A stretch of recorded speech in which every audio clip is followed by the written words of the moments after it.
भगवान श्री कृष्ण ने श्रीमद् भगवद गीता के माध्यम से मानवता को जो संदेश दिया है वो केवल अर्जुन के लिए नहीं बल्कि हर उस व्यक्ति के लिए है जो जीवन के संघर्षों में खुद को कमजोर महसूस करता है। खुद को मानसिक, आध्यात्मिक और भावनात्मक रूप से मजबूत बनाने के लिए श्री कृष्ण के उपदेशों का सार अत्यंत गहरा है। श्री कृष्ण कहते हैं कि मनुष्य का सबसे बड़ा शत्रु उसका अपना अनियंत्रित मन है और सबसे बड़ा मित्र उसका अनुशासित विवेक है। जो व्यक्ति अपने मन को वश में कर लेता है वो संसार की किसी भी परिस्थिति से विचलित नहीं होता। मजबूती की पहली सीढ़ी आत्मविश्वास है जिसे कृष्ण स्वधर्म से जोड़ते हैं। उनका मानना है कि दूसरों की नकल करने या दूसरों जैसा बनने की चाहत हमें कमजोर बनाती है, जबकि अपने वास्तविक स्वभाव को पहचानकर कर्म करना हमें अपराजित बनाता है।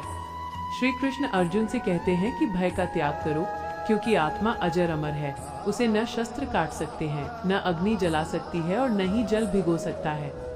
जब हम ये समझ लेते हैं कि हमारा अस्तित्व शरीर से परे है, तो मृत्यु और हानि का डर समाप्त हो जाता है और यही निर्भयता हमें असली शक्ति प्रदान करती है। जीवन में आने वाले सुख और दुख केवल आने जाने वाले मौसम की तरह हैं, जिन्हें सहना सीखना ही मानसिक मजबूती की पहचान है। समत्व योग का संदेश देते हुए वे कहते हैं कि सफलता और विफलता में समान रहने वाला व्यक्ति ही वास्तव में स्थिर बुद्धि है। शक्ति का असली स्रोत निष्काम कर्म में छिपा है। जब हम फल की चिंता छोड़कर केवल कर्म पर ध्यान केंद्रित करते हैं, तो हमारे मन से चिंता का बोझ हट जाता है और हम अपनी पूरी ऊर्जा उस कार्य में लगा पाते हैं। चिंता और तनाव इंसान की शक्ति को सोख लेते हैं, जबकि वर्तमान क्षण में जीने वाला व्यक्ति अजेय हो जाता है। कृष्ण सिखाते हैं कि क्रोध मनुष्य की बुद्धि को नष्ट कर देता है, जिससे उसका पतन निश्चित है। इसलिए संयम और धैर्य ही वीरों के आभूषण हैं। खुद को मजबूत बनाने के लिए हमें आसक्ति का त्याग करना होगा। जब हम किसी व्यक्ति, वस्तु या परिणाम से बहुत अधिक जुड़ जाते हैं, तो उसकी कमी हमें कमजोर कर देती है। कृष्ण के अनुसार वैराग्य का अर्थ संसार छोड़ना नहीं, बल्कि संसार में रहते हुए भी मोह माया के बंधनों से मुक्त रहना है। वे भक्ति और ज्ञान को शक्ति का आधार मानते हैं। जब मनुष्य स्वयं को ईश्वर को समर्पित कर देता है, तो उसे ये अनुभव होता है कि वो अकेला नहीं है, बल्कि समस्त ब्रह्मांड की शक्ति उसके साथ है। मजबूत बनने के लिए अभ्यास और वैराग्य अनिवार्य हैं। जिस प्रकार निरंतर अभ्यास से कठिन कार्य भी सरल हो जाते हैं, उसी प्रकार निरंतर आत्मचिंतन से मन को शक्तिशाली बनाया जा सकता है। श्री कृष्ण का उपदेश है कि उठो, जागो और अपने कर्तव्य पथ पर आगे बढ़ो, क्योंकि कायरता आत्मा को शोभा नहीं देती। पुरुषार्थ ही मनुष्य की असली पहचान है।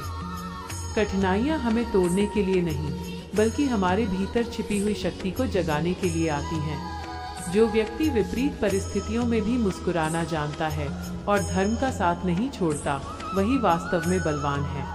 अंततः स्वयं पर विजय पाना ही संसार पर विजय पाने के समान है, और यही भगवान श्री कृष्ण के उपदेशों का निचोड़ है, जो हमें एक दृढ़ और अडिग व्यक्तित्व प्रदान करता है।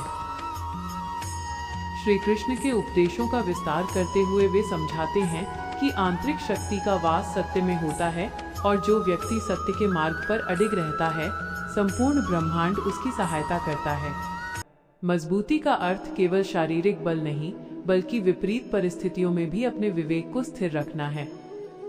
भगवान कहते हैं कि मनुष्य अपने विश्वास से निर्मित होता है। जैसा वह सोचता है वैसा ही वह बन जाता है।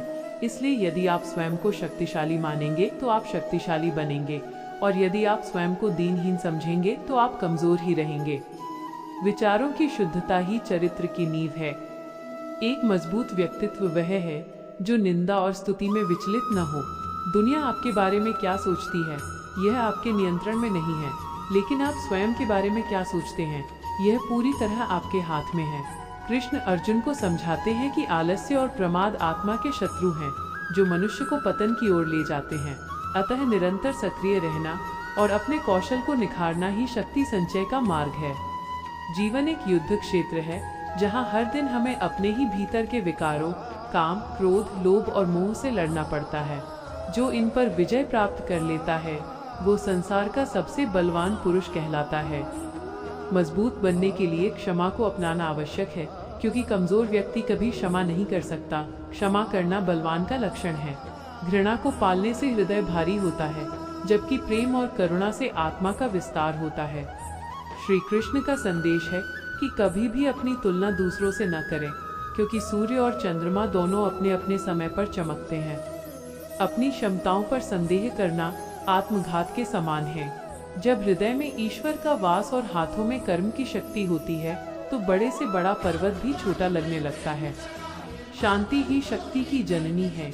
जो मन अशांत है वो कभी सही निर्णय नहीं ले सकता, और बिना सही निर्णय के शक्ति का सदुपयोग असंभव है। ध्यान और योग के माध्यम से अपनी इंद्रियों को वश में करना ही आत्मबल की प्राप्ति का सूत्र है।